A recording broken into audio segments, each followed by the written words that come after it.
Sa laing balita, nakabsan usab siyang kinabuhi si alias Ricky, 34 anyos, mekanikog motorsiklo. Diyang giposil kini og gidunggab sa makadagang higayon sa Barangay Silyon, Isla sa Bantayan, nitong Webes sa gabi. Gitumbok nga suspetsado ang 34 anyos nga si alias Lindon.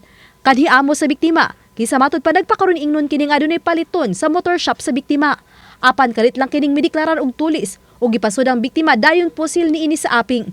Nailog pa unta sa biktima og nalabay ang armas apan nadunggaban kini sa sospek sa makadagang higayon nga mo'y hinungdan sa iyang kamatayon. Sa follow-up operation nasikop sa Bantayan Police ang suspetsado nga gatago-tago sa Barangay Pardo Dakbayan sa Sugbo nitong Sabado, pasado alas 6 sa buntag.